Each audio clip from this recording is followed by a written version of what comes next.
Good. Thank you. Very good. Yeah, There thank you you guys go. for coming on. I know it's late, but I appreciate y'all coming. I mean, so Mike asked me to talk, and I was super excited. Just so you guys know, I'm a graduate from Temple University myself. I'm class of 2018, so pretty, about only 2 years ago, just now. So I'm going to share my screen. If Mike, can you let me share my screen if possible? I get a PowerPoint and everything. I got excited for this. So That's awesome. That's awesome, man.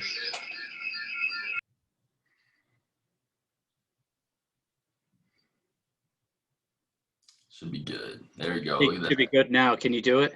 Yep, good to go. All right, thank God. Okay, so Mike kind of reached out and we just wanted to talk about, basically gave me an open floor to talk about whatever I wanted to talk about. And I just decided the biggest thing I really believe in is building relationships and coaching. And so I'll go through my background a little bit and then we'll kind of talk. I'll talk for about 20, 30 minutes and then I'll leave it open for a Q&A if you guys have any questions. And then this is just what I like to talk about. So if you have questions on anything else, you can go right ahead and ask them. So I'll re-elaborate on that when we get there. But just my personal background. So I started out as an intern at UPenn sport performance. So my senior year, we had the required internship for exercise science. And at the time, I really thought I wanted to be a sports psychology consultant. So I was accepted to grad school at University of Tennessee, but I knew I had to get an internship done. So I interned at UPenn. And this is where Dr. Scares that came in and, basically saved my degree. He made sure that, I got the connections I needed to get to UPenn and made sure that all our credit hours were accounted for. So I'm eternally grateful to him. So I interned at UPenn. That was a combined football and Olympic sport internship. And that was for about 6 months, and then from the winter to the summer. And then after that, all these internships are all connections. And so we'll kind of talk about that at the end too. But after that, I was taken on as an intern for the New York Jets. And that was as a training camp intern. So I was there for the 2 months that we had training camp, which was an awesome experience. And then from there, I went over to intern at University of Tennessee in Olympic strength and conditioning. I stayed there for about the fall semester, and then I flipped over to football for the spring semester and the summer semester the following year. After that, I was hired on as an assistant strength coach at the University of Tennessee. My main team was men's and women's cheer. And then I was the assistant for basically every sport. So, that was a lot of fun to go through, and that gave me a lot of good experience working with them. And then 2 months ago, I was hired as the head women's basketball strength and conditioning coach at Texas Tech. So real quick, I just wanted to, kind of put this out there. In case you guys have not seen the news, it was kind of national news. Texas Tech, basically a month after I got here, our coaching staff was completely fired. And it was revealed that our strength and conditioning coach, our former strength and conditioning coach, Ralph Petrella, and a couple of other coaching staff, basically they decided it was called USA Today, called it a toxic environment. And so that's something I don't really want to speak too far into because that was something I'm not a part of. And that's something I don't want to say anything that, I don't like speaking poorly on anybody. But basically I came into a pretty bad situation. It was about as bad as it gets, especially from a strength and conditioning standpoint. There were some things that happened with, they would use heart rate tracking systems. And if their heart rates weren't above 90% for the entire game, they would get their playing time cut. The coaches would retaliate on them. And it was just a really bad situation where a lot of lack of trust was put into strength and conditioning. And so I was kind of hired as a replacement for that because my coaching philosophy is extreme positivity. And that's kind of what I really build everything I do around. So I'm a very positive coach. So during the interview process, I was asked, over and over again, what do you do in this situation? How would you respond if an athlete said no? And every time I answered, with extreme positivity, and kind of gave more detailed answers. So that's really what I believe in, and that's what I think that is my kind of specialty. So I just kind of want to talk about how I build relationships and how I gain buy-in within the weight room. So I got my master's degree in sports psychology, and basically for 2 years, we studied this theory called self-determination theory. It was created by Ryan and DC, two researchers at University of Rochester. And I mean, I've never really identified with a theory as much as I have with this, besides like linear periodization. I mean, this was awesome to see and then kind of develop my coaching philosophy around. So the theory itself says there's three basic psychological needs that each human being has. Their first is autonomy. And the official definition says belief that one's actions are in accordance with one's values. And so essentially how I perceive it is, do I have a choice in what I do? And is what I'm doing what I actually want to do? Does that match with my values? The second is relatedness. So this is how the athlete views their relationships with important individuals and if they see them as supportive and respectful. So something like this, an athlete may ask, does my coach care about me? And that an athlete will ask that a lot. And then competency is a belief that one is able to interact with their environment effectively. Basically, am I good at what I do? So these three basic psychological needs all drive into what a person sees as their satisfaction with their sport. So if we're talking about basketball, a basketball player wants to feel like they're doing what aligns with their values and what they feel like. So if they want to play a fast-paced game and that's the offense they want to run, if that's what they're running, they'll feel like their autonomy is satisfied. Relatedness, they want to know that the coach cares about them. I mean, I think everybody wants to know that. You want to know your professors care about you, and then they want to feel that they're good at basketball. So that's a very basic, simple definition, but it kind of leads into motivation overall. So Ryan and DC also created a scale of motivation, and it goes all the way from A motivation, which is basically, you have no desire to do what you're doing and you're ready to quit basketball. You're done. You're sick of it and, you've never done that. I mean, so that is like A motivation may have been me during my senior year, second semester on some classes, if I'm being honest, or, on Wednesday nights, at the draft horse. That's a Quake Temple reference, but and then it slides down to, so that this is a sliding scale, so it increases to more motivation. So it'll be next moves to external regulation. So this is basically you're motivated by external rewards. So this could be you want to win a trophy, or it could be avoidance of removal of an award. So this would be something where the coach could say, if you don't play well or if you're not motivated, I'm going to take your scholarship away. So if that's where the motivation comes from, that's considered external regulation. And this is really low quality motivation. Next, it's introjected regulation. So it's your motivation is kind of really driven by a feeling of guilt. So kind of that belief that, I'm not going to skip workouts today because I know I'd feel really guilty about skipping workouts. And it's still kind of that lower quality of motivation. And then we kind of move up and increase the quality of motivation. It's called identified regulation. So identified regulation basically means that you perform a task because it's a means to an end. So you may love basketball, but you hate working out, but working out is going to make you a better basketball player. So you do your workouts anyway. And then finally, intrinsic motivation. This is the goal. This is where we want everybody to be. The athlete participates in the activity because they love it, because they enjoy it. So right now, as a strength coach, I participate. And my assistant, Scott, he says this all the time too. We do this for free, because this is what we love to do. And that's kind of the motivation that we really want to get to. So this previous self-determination theory, the researchers proposed that if you meet the athlete's needs, that you can actually slide them from A motivation, external regulation, all the way down to intrinsic motivation. And so the biggest one here is always going to be autonomy. Autonomy is really the biggest one. And we'll kind of go into it a little bit through how, as a coach, you can be autonomy supportive. So research has shown that when autonomy is, when athletes through surveys feel that their autonomy is supported, or, they feel satisfied in their autonomy, it leaks into the other components. So relatedness and competency, they feel more like they have meaningful relationships and they feel better at what they do. And overall, that increases their motivation and their quality of motivation. So, I mean, that's just kind of a breakdown of the theory. I'm not out here every single day talking to the athletes like, do you feel autonomous? Do you feel competent today? How about relatedness? I don't really break it down like that, but it really drives a lot of my actions as a coach. And this is what I'm going to go into a little bit further. So as a coach, you have the choice to be autonomy supportive. And this is really big, in my opinion, because you can really choose to be autonomy supportive or have maladaptive coaching behaviors, what they're called.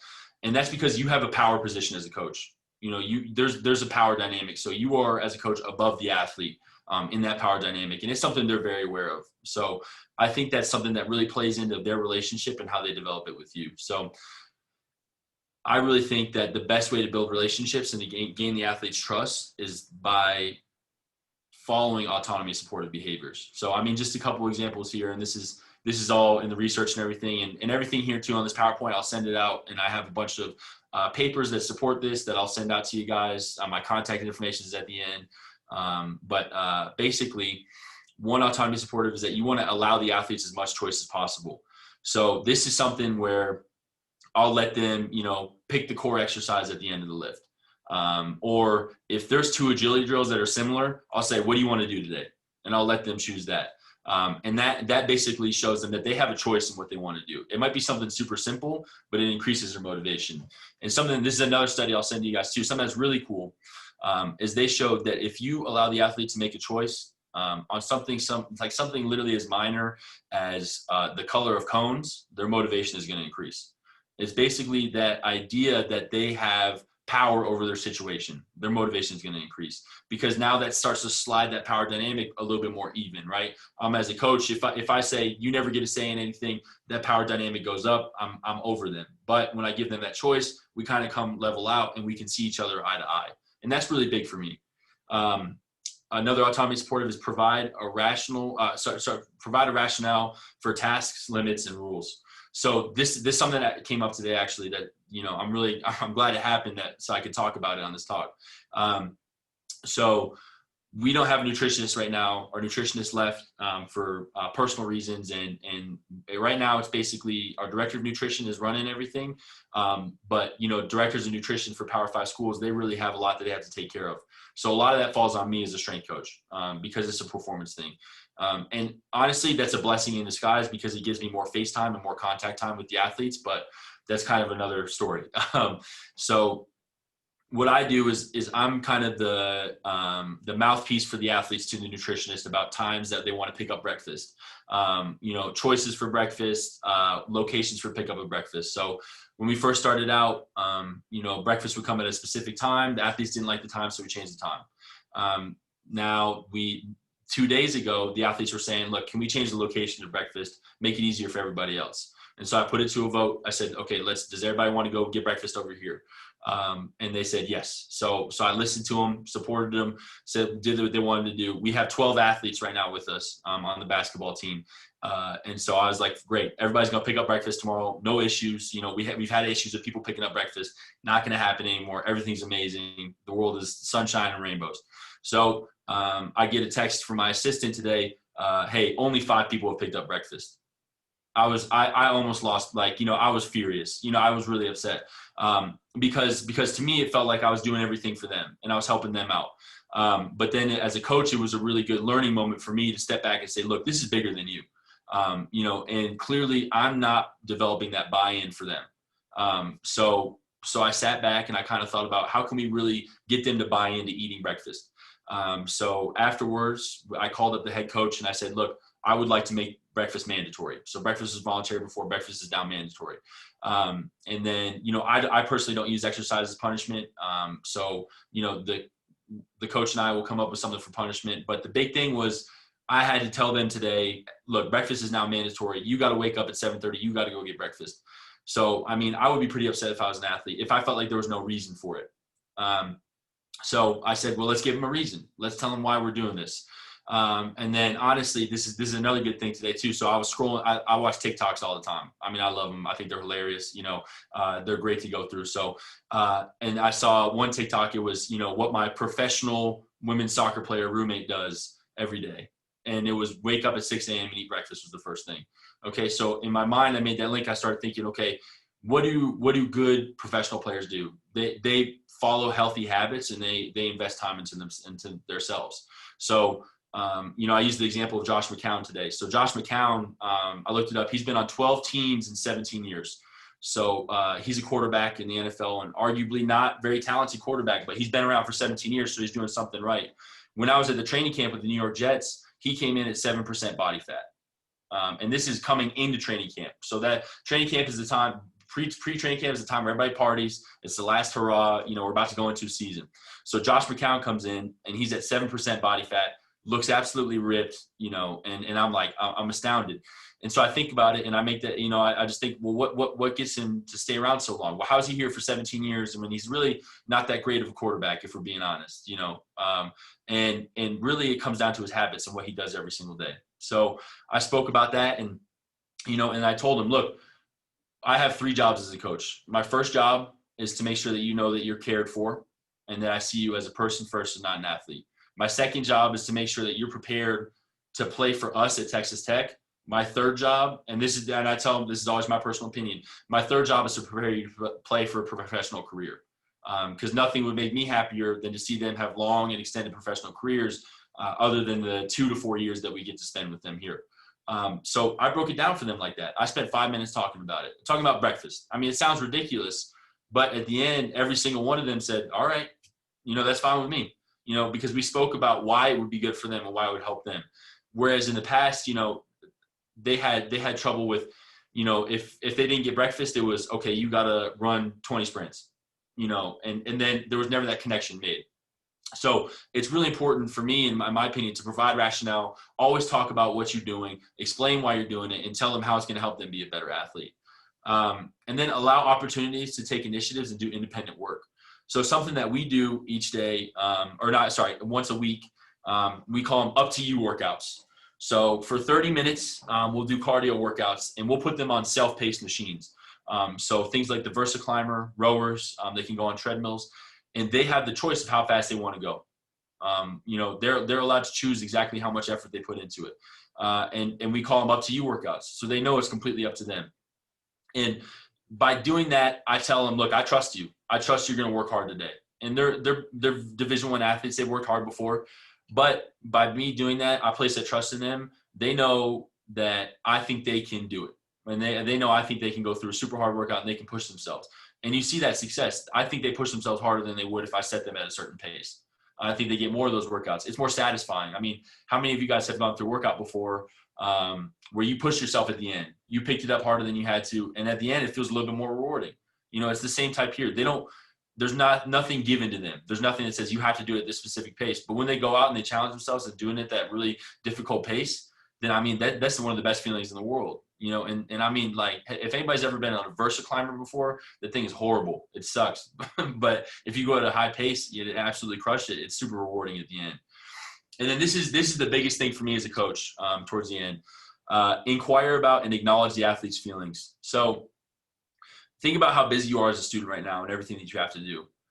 Now, add on top of that 20 hours a week of just practice, game film, weight, strength and conditioning, and then add in another 20 hours a week of games, traveling, meetings that you might have. So you're working a full-time job on top of being a full-time student. It's incredibly stressful, I mean, and this was my biggest thing coming into this situation. I knew that these athletes didn't trust me. They saw a strength and conditioning coach. They thought I was just going to be the same situation where I was not going to be supportive of them. I was not going to treat them with respect. And it was going to be, basically another miserable couple of years for them in strength and conditioning. So I knew that this was the biggest key for me, was to validate their emotions. If they're upset, tell them it's okay to be upset. If they're angry, it's okay to be angry. Let's talk about it. Let's see what's going on. Let's communicate our way through this, because I want to see how you're feeling, and then you can see how I'm feeling. And then we can come to a mutual ground, and provide support. Tell them I'm here for them. I tell them probably about 3 to 4 times a week I care about them. I mean, honestly, that's just something they need to hear, especially with the old coaching staff. I mean, if an article in USA Today comes out and it says ex-coach creates a culture of fear, abuse, and anxiety, you got to imagine that these people need to be told they're cared about, and so that's something that I do each time. And And, if it's a different team, I may not say it as much. I might come off across as a little weird, be like, I care about you, but at the same time too, this is a team that, the analogy I give it was like picking up a dog from a shelter. I would try to talk to them or I would joke around with them and they would ask me things like, why do you smile all the time? Why are you so happy to be here? And that just showed me, it kind of gave me little warning signals in my head. Like, okay, maybe the best last situation wasn't as best as it could be. Maybe there's things we can improve upon, but I think they just need to hear that somebody cares about them. And the thing is, it's true. I care about them. I've only known them for 2 months, but I love them. I want to see them succeed. So it's amazing as a strength coach, you get to develop these beautiful relationships and you get to invest your time and energy and it's all this stuff. And, we might not even have a season, but I don't care because I've developed a relationship with 12 amazing girls and it's been an awesome time getting to know them. So, and that's true. And that's genuine for me. So, I think that's something that you have to explain to them, and I tell them all the time, you give me purpose. This is what I love to do. I'm not going to do anything else in my life. And it's because of you guys. And it's because of how you work today, and supporting them, loving them up and, telling them to be their own hype man too, supporting them and empowering them in that standpoint. So that's really big for me. That's the biggest thing at the end. So kind of to link it back, like how does this build relationships? Because that's the topic of the talk. So, it shows the athletes that you care about them. And I said this previously, this is the biggest thing for me. I see you as a person first, not an athlete. The unfortunate truth about their situation is that a lot of times they're evaluated based off of their athletic ability. And they're recruited because they're good at basketball. You could be the hardest worker on the team. If you're not, on your high school team, if you're not scoring more than 10 points per game, you're probably not going to get recruited anywhere. And that's just the sad, it's the truth about the situation. So I don't think enough that they really get told that, I see you as a human being, not just as an athlete, and agents, make their careers off them. Coaches make their careers off them. I make my career off them. If they weren't good, I wouldn't be here. I wouldn't be successful. So I think, that's the harsh truth of it, but then you can flip it around and say, look, now I can acknowledge you as a person and say, I really care about you as a person, and like, there'll be hard conversations. They'll come up to you and they'll say, I want to transfer, and that sucks, for me, that sucks to hear. But I tell them in those situations, I support you no matter what you want to do, because ultimately I care about them as a person. I tell them I'd love if you stayed, that'd be really cool. But that's not always how it's going to work out sometimes. So, and then it develops a mutual level of respect and trust. So I really think that working through this autonomy supportive lens, like I said, it really brings that power dynamic from, instead of I'm above you, you do what I say, it brings it to level headed. And it develops a strong level of mutual respect and trust. And I think it's important to tell them, I trust you. I trust you to do the right thing. We talk about, you can hear about the 23-hour rule all the time. You got 1 hour in the weight room, you got 23 hours outside of this. Those 23 hours are up to you. And that's the time you can show them trust, and like, big things for me is not using information that, or they divulge to you against them. So, if somebody's going to tell me that they went to Insomnia Cookie 3 times in the past week, I'm going to be pissed. I'm going to be like, what are we doing? But at the same time too, I can't get on them and say, I know you went to Insomnia Cookie, you're not dedicated to this, because then they're not going to trust me anymore. They're not going to tell me those things anymore. They're not going to think that I care about them anymore. They're going to think our conversations are just for me to get inside info. So they tell me that, and it sucks to hear sometimes, but it's also good because it means they're being honest with me, and then it means we can talk about it and we can give them alternatives. If they come in, they say, look, I got 1 hour sleep last night. Now I know, okay, maybe we need to educate the team about sleep. That's something maybe we need to work on. So, they'll give you information, and it's just up to you how you want to use it. And I think if you use it appropriately, it can be an amazing thing. It boosts their confidence and increases their motivation, right? So just like we talked about, filling their autonomy and supporting their autonomy supports the rest of their basic psychological needs. They feel better at basketball. They feel better in the weight room. They feel more confident, and it's awesome. It's really, really awesome to see. And I think it's really the most rewarding part of the job is to see athletes become more confident, and really just like blossom, just like they come out of their shell and they trust you, you trust them. It's this great relationship, and then their confidence skyrockets, and then they're coming up to you and they're saying, look, coach, I think I'm more jacked than you, and they're bumping into you and they're messing with you, and it's awesome. It's a lot of fun. And it increases their motivation as well. It increases the quality of motivation. So like that, back to that sliding scale that we talked about, the goal is to get them to intrinsic motivation. I want them to want to be here. I don't want them to go to workouts because they think it's going to make them a better basketball player. I want them to go to workouts because they want to be there, and I want it to be fun for them. And then finally, like, it makes the weight room fun. I mean, that's the ultimate thing, right? It's supposed to be fun. Like, I mean, I get dumbfounded a little bit because, I mean, basically when you think about it, for 10 hours out of the day, I show up at one of the, best built facilities in the nation. I wear pajamas to work, and I yell for 10 hours. I mean, what kind of a better job is that? I mean, that's incredibly fun for me. And it makes the weight room fun for them too. When you show them every day that you want to be there and that you're excited to be there, I think that really, it creates a really good atmosphere within the weight room, and it develops a lot of trust. And yeah, that's basically it. So this is the contact info. I'll send this out, like I said, and now you guys have me as a contact, right? So if you're looking for internships or anything, if you want to go somewhere, I know you. I've seen your face before. I know you're a Temple alumni. Anybody who's cool with Dr. Scares is cool with me. Okay, so if you want to reach out somewhere, you say, Connor, I'm applying somewhere, I'll give them a call, see if I know somebody. If I don't, I'll call them straight up and I'll say, hey, we got a great intern coming in. And it doesn't even have to be strength and conditioning related, but they probably won't listen to me if it's not strength and conditioning related. And then, so last thing I want to talk about, and so like I said, we'll open it up for any questions that you guys might have. I want to answer your questions, and it doesn't have to be about building relationships. It doesn't have to be anything about strength and conditioning. You can ask me what I had for breakfast this morning. It was a Nutri-Grain bar, by the way. But last thing before that, okay, I need everybody to watch this video at the end. Okay, especially if you want to get into strength and conditioning, this is a required video. Okay, this is Ronnie Coleman's best lifts of all time. So Ronnie Coleman is like the funniest, most energetic, like amazing dude. Like, so he's all the time. He'll just say, "Yeah, buddy, lightweight." It cracks me up. It's awesome to see. His energy is awesome. So if you watch that video, it's 10 minutes long, but I mean, like, first of all, he's putting up crazy numbers. Like squatting 800 for a triple. And like they ask him what his biggest regret at the end of his life is, and he's like, "I could have got it for 5." Like that's crazy. I mean, that's a man dedicated to training, and it's also just a lot of fun to see, just a lot of stuff and his high energy and everything like that. So, yeah, but that's basically all I got. So does anybody have any questions or anything?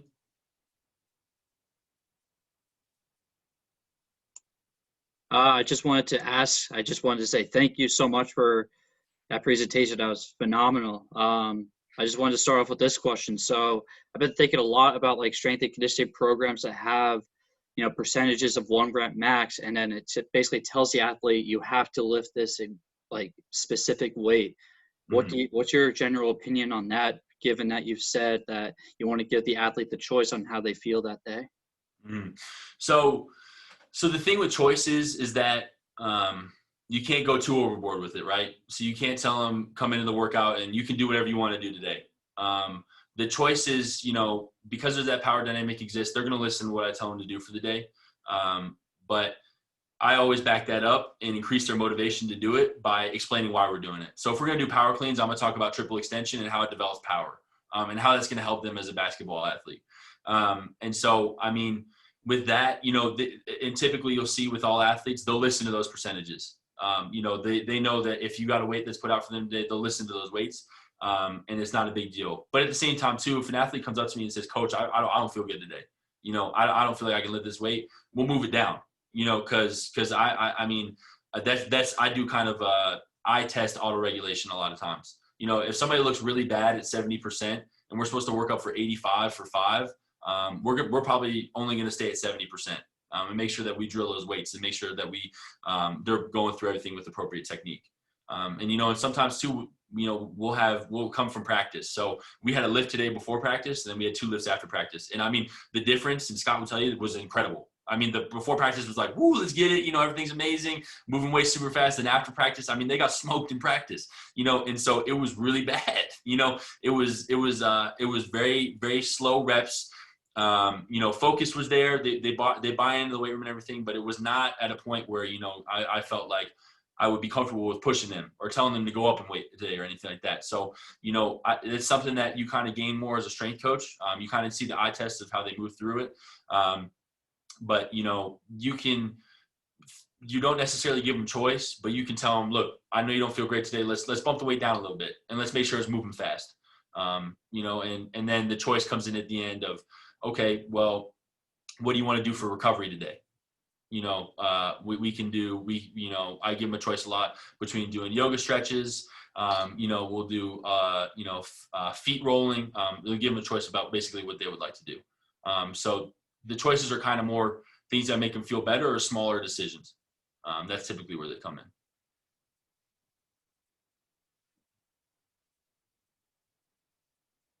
Who else? Come on, don't be shy. I got any question you want to ask about strength and conditioning. I got y'all. I can give you the honest truth. Yeah, I got a question. Go So ahead. what is something that you've seen at the highest level, like with the Jets and Power 5 programs, that you think needs to be trickled down to lower level programs? Man, that's an excellent question. I don't think I've ever thought about something like that. I think the biggest difference I see kind of in the it's a lot of access to resources, which is unfortunate. But from a strength and conditioning perspective, is coaches with energy and coaches, like I said, who show that they want to be there. So I think that, and not to say that coaches at high school or anything, that's not at all what I'm trying to say. But those levels of dedication, coaches who are willing to dedicate their time. So not that it necessarily has to trickle down. But I think that if you show your dedication and if you do everything that you have to do, and you give your time, to those lower level, those mid majors, there's a lot of amazing strength coaches at mid major levels and a lot of amazing coaches at D3 levels. It's all about what kind of fits with you best. So I think from a logistics standpoint, organization, so making sure that everything is organized, meal times are organized, it's a very kind of close knit, tight schedule. I think that helps out a lot. And I don't think it takes away from the autonomy of the athletes, but it gives them a guide and it helps them move along. So from logistically, but then from a personality standpoint and from a, motivation standpoint or, who you want to be as a coach, I think just providing that energy and, being happy with where you are too. I know a lot of coaches, not a lot of coaches, but I've seen some coaches before who are kind of at lower level schools who get a little upset about the situation of where they are, or it's a Division III school and they're like, man, I want to be D1. That's all their mind is focused on. But I'll tell you, like a lot of coaches will tell you D3 schools are the most fun to be at, because those are athletes who are literally just there because they love the sport. There's no, and that's when we're talking pure intrinsic motivation. And that's super fun to deal with. So I don't know if that answered your question. I hope it did.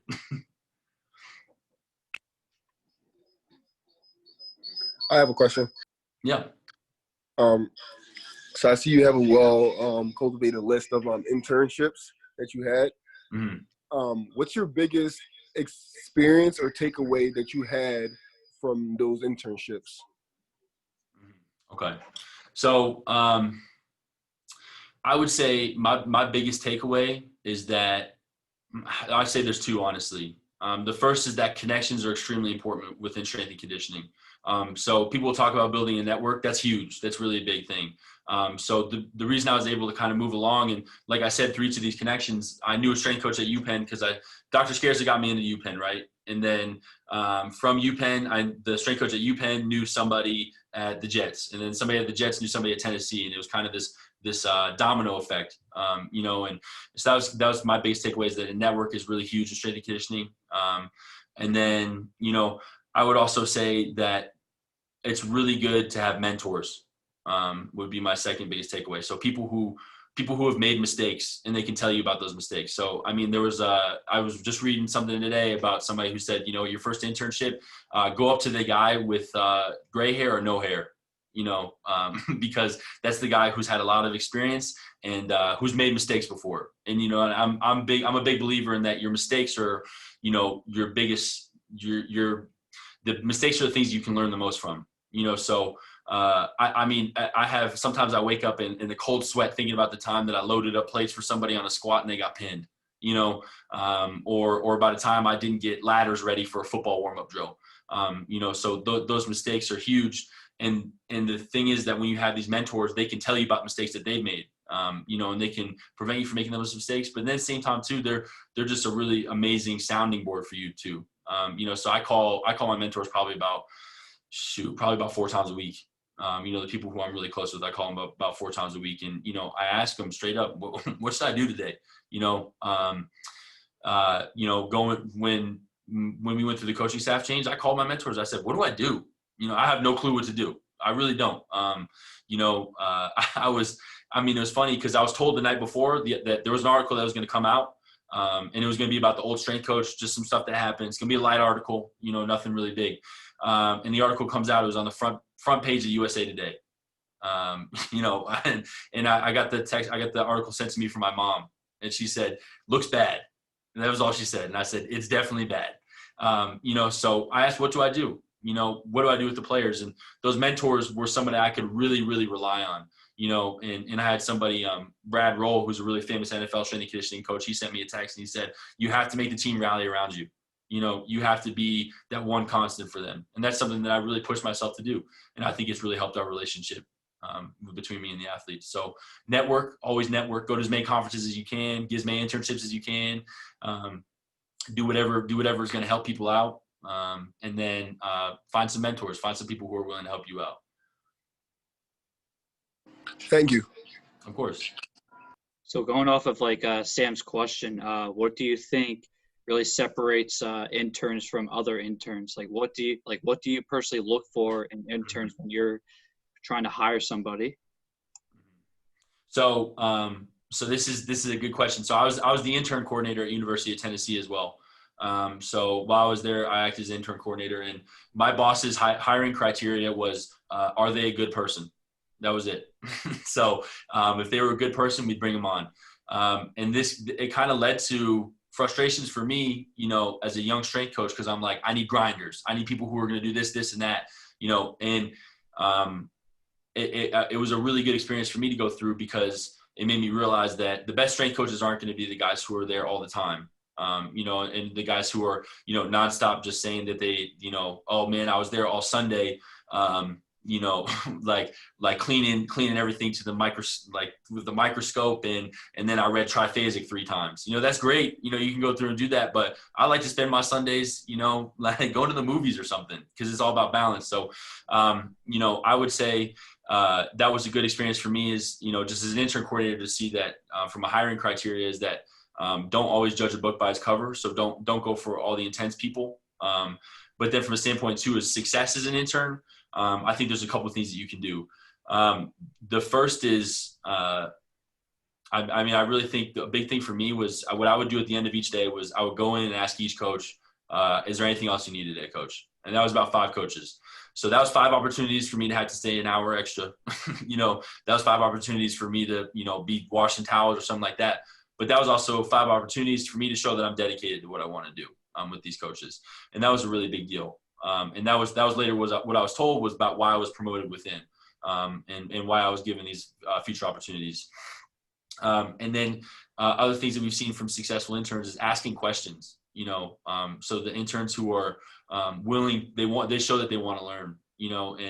And so it's interesting because strength and conditioning is kind of that career that people get into it, and they may get into it late, and they have this, super wide breadth of knowledge, and the biggest thing for me is sharing knowledge. So if you know something I don't know, let me know, and what's really helped me and what's helped other successful interns is not having an ego about it.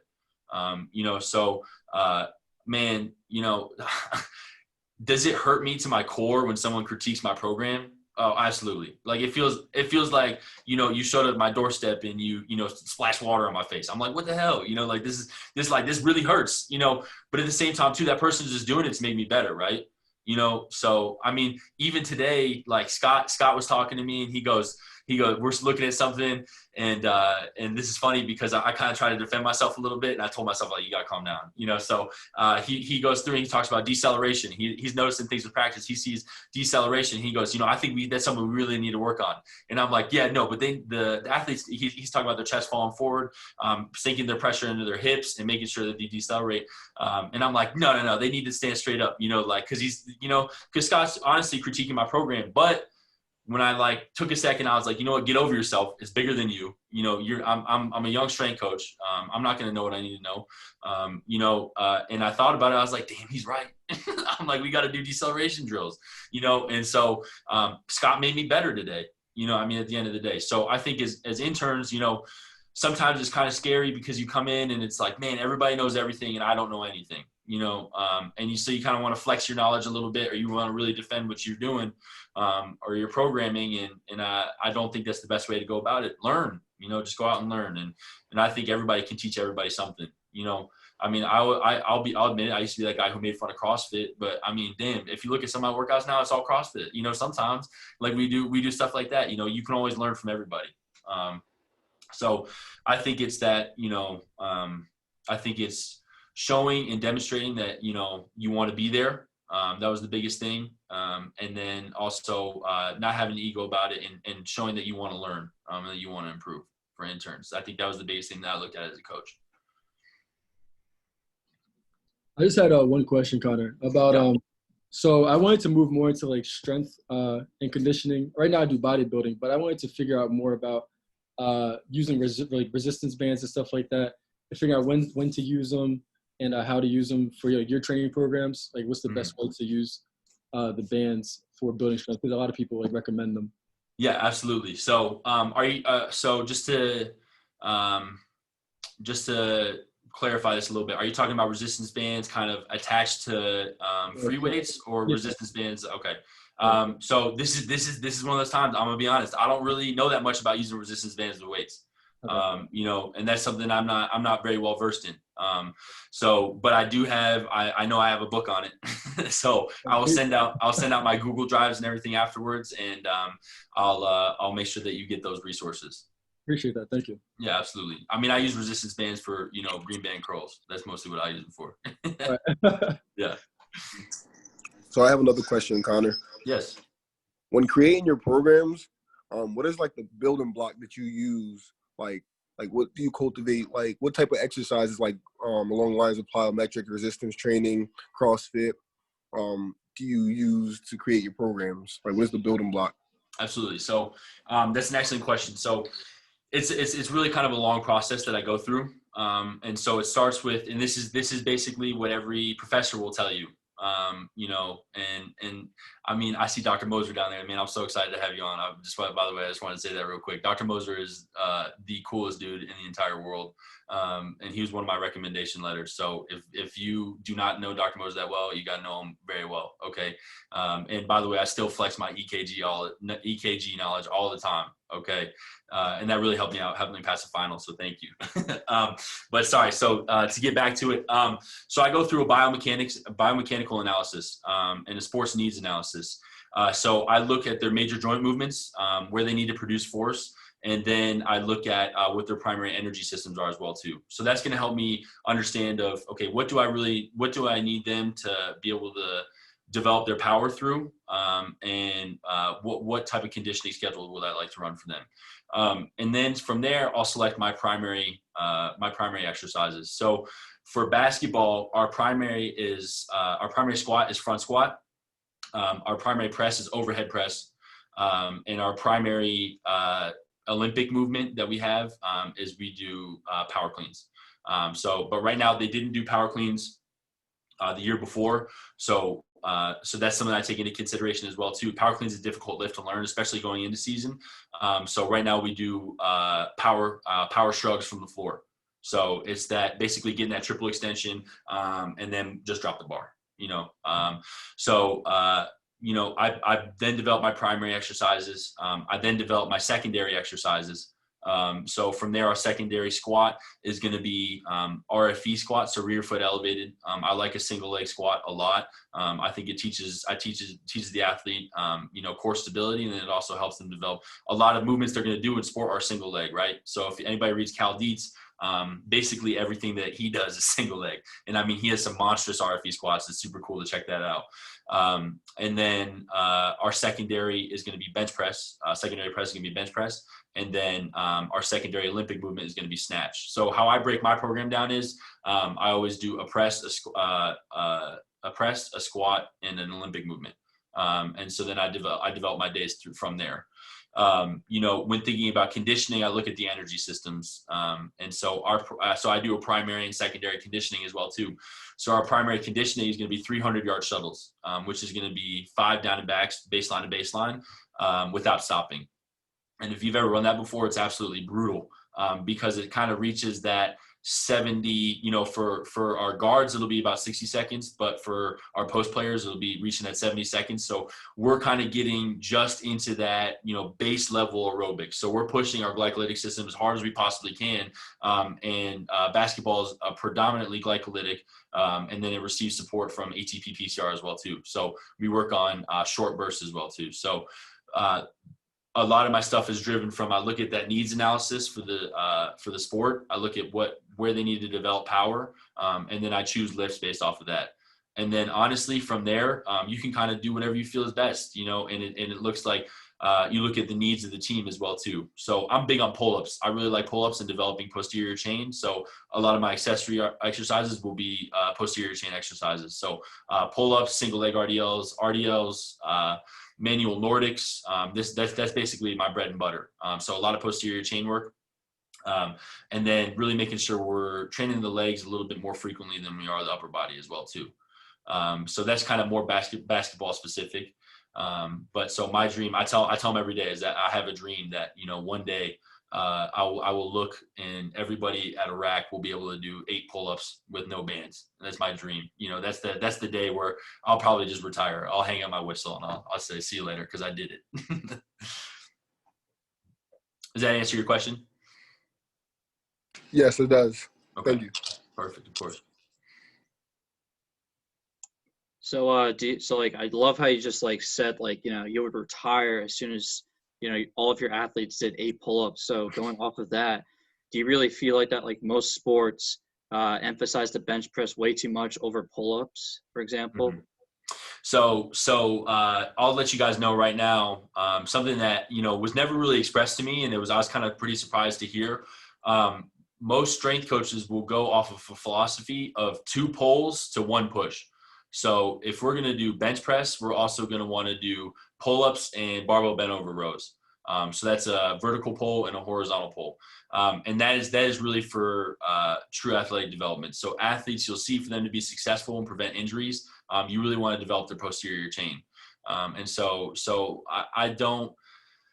I haven't seen it too much where people overemphasize pressing, unless it becomes, you know, more of an issue of, you know, not to come at you, but, you know, bodybuilding and stuff. I've kind of seen that, you know, development of a lot of pressing and stuff.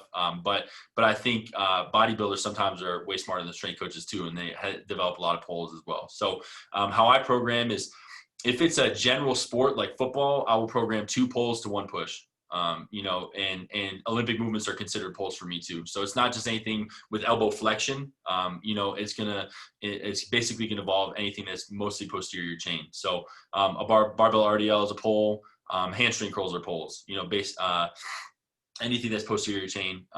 If it's in a mostly anterior dominant sport, I will program more 3-to-1 pulls to pushes. So if it's a sport like baseball, you know, where you're constantly throwing forward, you're working a lot on your anterior chain, then we're going to do a lot of development, basically just to kind of reset.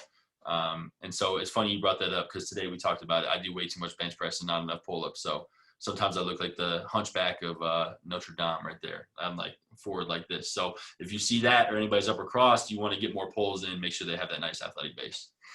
And one final thing too, I think Mike Boyle, who's another great resource for you guys, his final statement was, a true athlete should be able to do 1 pull-up with as much weight as they could do 1 bench press. So if you can bench press 315 pounds and you're 250 pounds, then you should be able to do 1 pull-up with 60 pounds added to your body weight. And that's his major determinant of athleticism.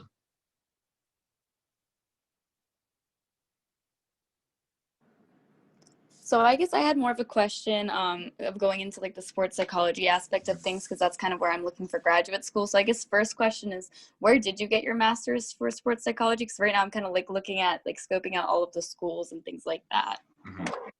University of Tennessee. So please reach out to me afterwards. So Yes. so we can, you know, make sure I get you connected with those professors over there. It's an amazing program, and I think you would really enjoy it there.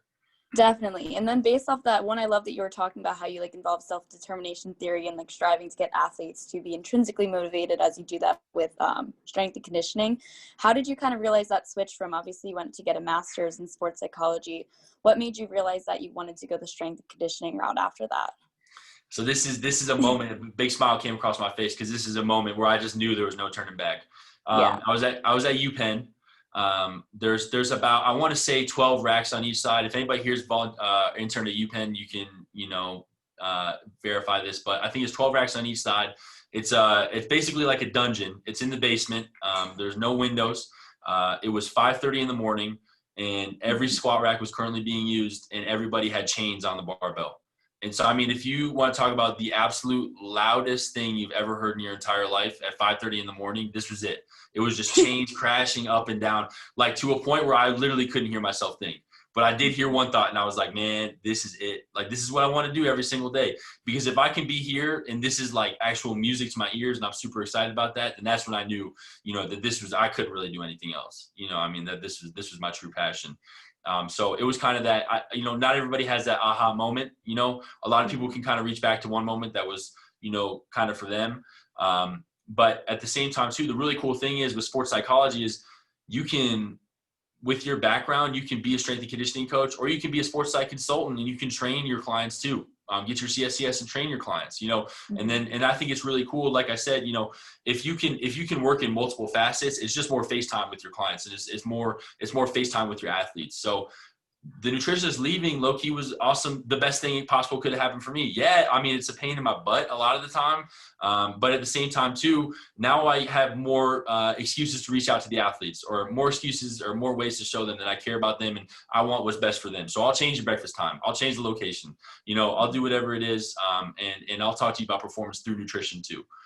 So that's the really cool thing about our field is that, a lot of things are so closely tied that if you specialize in a couple of things, and I mean, Dr. Scares is the true jack of all trades. He's ATC, PT, CSCS. I mean, that's insane, but I mean, think about the relationship you develop with Dr. Scares. He can relate on so many people with so many different levels, so, I got up on my soapbox here, but, don't just specialize in one thing would be what I would say too. If you're interested in sports psychology and strength and conditioning, intern at Olympic Sports. I can get you an internship there 100%. So without a doubt, but, I think it's just, I had that aha moment. I knew I couldn't turn back and it was super exciting. But at the same time too, always explore your options, see what you guys like. Thank you. I appreciate that, especially like how you talked about like the multiple different things you're interested in. Of course. Yeah. Hey Connor, I have one more question. Go ahead. You can ask as many as you want. So in the wake of the whole coronavirus and COVID-19 pandemic, how has that affected you and your staff, and how have you guys been innovative and creative working around that? Excellent, man. That's an excellent question, because I'll tell you, this is the most creative time I've ever been a strength coach, or any time I've really had to think through something. So to walk you through it, basically, we were coming up basketball. I was not with Texas Tech basketball at the time, but basketball was, you've heard about stories about, college teams getting pulled off the court right before they're getting ready to play, and play a championship game or something for their conference. So from a sports psychology standpoint, is everybody was really, really upset. Strength coaches, athletes, and everything were very upset. So, we kind of had to think of ways to keep that face time with them, and make sure that we're keeping their spirits up. And then at the same time too, how the hell, I mean, like, we had such an amazing facility and such an amazing weight room, and I could do so many cool things. I mean, I've worked in multiple weight rooms with Sorinex. So, I mean, we're doing stuff with jammer arms all the time. We're creating new stuff. Even if you just give me a dumbbell, let's do goblet squats and we'll do dumbbell snatches. We'll have some fun with this. How am I supposed to, do full body weight training? And then so from that standpoint, it was really exciting for me because it made me a better coach, because now I have a much better lexicon of body weight training movements that I can use, and things that I can throw in. So what was really cool too is, and you guys will see this as you go further in strength and conditioning, is that everybody's here to help each other. So I would call up a coach, from somebody I worked with at UPenn. I said, what are you doing? Like, what are you programming? And then we talk about it, and they'd be like, okay, so one of the major issues we came through was how do we do poles body weight? You know, if somebody doesn't have access to a pull-up bar. And so, I mean, we were like, I was in 70 different positions under tables, like, you know, trying to figure out different grips and understanding, you know, how do I do pull-ups or body weight rows with this? You know, but it was a time where that creative process was driven by other people, you know, and that's something that continues a lot too. So, making sure that you keep contact and talk with other people and talk things through, you know, I think that was what really drove that creative process. You know, and then it also, from a logistics standpoint too, it became, okay, you know, now it was looking like maybe they'll go home for 2 weeks and they'll come back. Okay, now we probably won't see them until fall semester. So from a logistics standpoint, it was, okay, how do we get them bands? You know, how do we get them, you know, basically anything that could help them out in the meantime that they can go through. So honestly too, I think a really good thing is for some athletes that were overtrained, you know, they got a nice break. They got to do body weight stuff, and then went through bands, and then now they're back to lifting. So that creative process was really driven by me reaching out to other coaches and just having conversations. And that's why conferences are so cool too, because that's basically one big creative conversation. Thank you.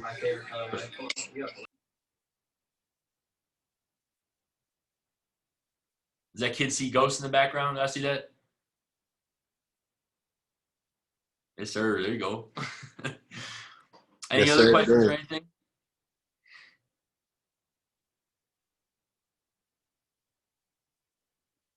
All right. Well, there we go. Man, I'm sorry. I just want to say thank you so much for having me on here. You know, I mean, like it's so exciting for me to be able to come back and talk to Temple students, because those were some of the best years of my life. You know, really being able to be in Philly, and Philly's a really cool city, and then working with the staff that is at Temple University. You know, Dr. Scherza, Dr. Moser, Dr. Rosny. We had some really great professors there at the time that are unfortunately no longer there. You know, I mean, there's some really amazing things. So, I mean, being able to come back and talk to y'all is incredible. And when I say that, and I think Mike can attest to this, when I say you have me as a contact, you have me as a contact. Okay, so that means you can call me, text me. If you want to have an individual Zoom meeting with me and you want to talk through programming and how I do programming, that's totally fine. Because I'll be honest, like, I was not part of an exercise science association. I was not doing my internship until my second semester senior year. So you guys are way ahead of where I'm already at. But you know, when I first started in this, I had no clue how to build a program. You know, like I had no clue, and it was kind of scary for me to ask somebody. So if you're scared to ask somebody, ask me, you know, and we can just start with the basics and everything like that. So, you know, you have me as a resource, and the biggest thing is you have me as a contact too. So for real, if you're applying to internships or if you're trying to figure out somewhere that might be opening up, reach out to me. If you apply somewhere, I might know somebody that's there, you know, because it's maybe not my network, but I know a coach who has a massive network. So I can say, hey, do you know somebody at Wake Forest? Do you know somebody at Lincoln Memorial? You know, and they'll say, actually, I do. My roommate's best friend was, you know, so, and trust me, it happens like that a lot of times too. So we can get you in that way. You know, and anything for Temple alumni, like I said, you know, if you guys are cool with the Temple alumni faculty, you're cool with me, for real. So. Just wanted to say, Connor, thank you so much for coming on. And I just wanted to say to all of you, thank you so much for coming on. You know, this is like what's going to make this semester so special, you know, even though we're in COVID-19 and even though, you know, we're virtual and everything, you know, that doesn't mean that we can't make this experience awesome. You know, Connor just gave this amazing presentation, and we have a bunch of other speakers that will be coming on as well. And we'll be sure to advertise, you know, the other speakers that will come on too, you know, so keep showing up and keep going. And this Zoom session is actually going to be recording. So if you guys want a copy of it, just feel free to reach out to us. And yeah, that's all I've got. Say, Mike, can I make a quick comment? Absolutely. Yes. I first met Connor in his junior year coming into EKG class back when it was a required course for the Kines program. And Connor is an example of just perseverance and hard work. He put his best into each class. And to see him now, what he's able to do and the experiences that he's had, as he said, he's reached out to people, he's networked and all, but he has just been so dedicated, so eager to learn. You see his motivation he talks about you got to keep the ego out of the way, and we have to learn from each other. And he's just such a great example of what all of us need to be doing. So put tonight's session very deep in the recesses of your memory for the future, and think back to this night, think back to Connor, and it shows you what hard work can do and how it pays off. Man, Dr. Moser, you honestly made me shed a tear right there, because the big thing that I wanted to say. So Dr. Moser, like I said, he was he was one of my letters of recommendation for graduate school.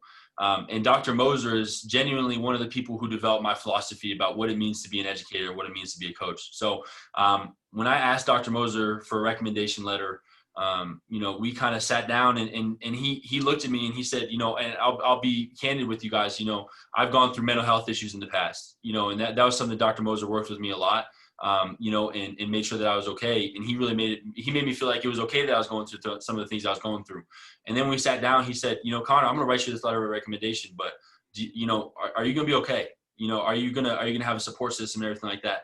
And that was, genuinely one of the first times that I felt that true connection, and that just that, man, that this person really truly cares about me. So, when I saw Dr. Moser pop up at the bottom of my screen, I was super excited. And so this is an amazing man. And so, I mean, for him to give me that compliment is awesome. I really appreciate that. And, I do want you to know, Dr. Moser, talking to just you right now, I mean, you were really somebody who's developed my philosophy and played a huge part of my career. So thank you. Yeah, thank you so much. But Connor, you have worked so hard, and you have kept a great attitude through the thick and the thin, and keep moving. You kept moving forward, and you're just a tremendous professional now. And now you're reaching out to others to help them and pull them up to where you are. That's just tremendous. Thank you, Dr. Moser. I really appreciate it, man. Don't make me cry on camera again. All right. That's not cool.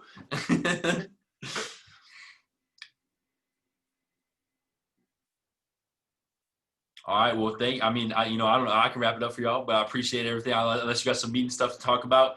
Thank you guys so much. And for real, I'm not joking. Contact me, text me. I want to hear from you. Sometimes I get bored in my office. Okay. So, shoot me a text, ask me some questions about training, and please, please, please, out of anything else, please watch that Ronnie Coleman video. I mean, it's like the best 10 minutes of your life.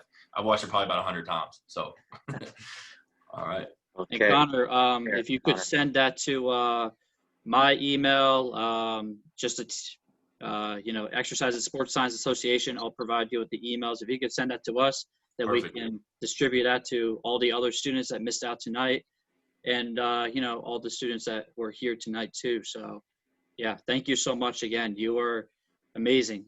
Of course, thank you. Thank you. Thank you. Yeah. And Michael, nice job of recruiting here, getting excellent speakers. Super job. Thank you. It's this is a team effort. This is not just me, This is like a team effort, If I were to do all of this work, it would just fail, Sam, Kayla, Jermichael, Connor, Sean, everybody, and Steven too, This is a team effort, So I'm appreciative of everybody. All of you. Great job, all of you. All right, guys. Have a great night. All right. Thank you, guys. Y'all, thank you so Thank much. you. Okay, nice. Thank you, Connor. Thank you, Connor. Thank you. Thank you, Connor. Yep, of course, of course. And Mike, don't be so humble. Thank you so much for recruiting him. This was Mike talk. It was a great way to start off our semester. And Kayla, seriously, reach out to me, okay? Because I know those professors very well, so we can get you something at University of Tennessee for sure. Yes, I absolutely love that. Everything you were saying so far was like, yes, he's hitting on the nutrition, the psychology, the working out. I was like, this is everything I need. Yep. So that's what you learn. 2 years of self-determination theory, so. Awesome. I will definitely be in touch. I really appreciate that so much. Perfect, of course. Well, have a great rest of your night, everyone. Thanks again, Mike, and thanks again, Connor, for speaking. Of course. Have a good night, Kayla.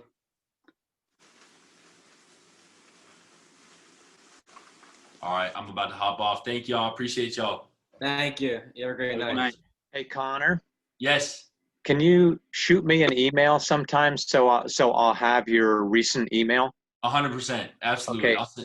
Just Moser at Temple. Okay, Moser at Temple. Okay, perfect. I definitely will, Dr. Moser. I'm Thanks so glad so to see much. you. Yeah.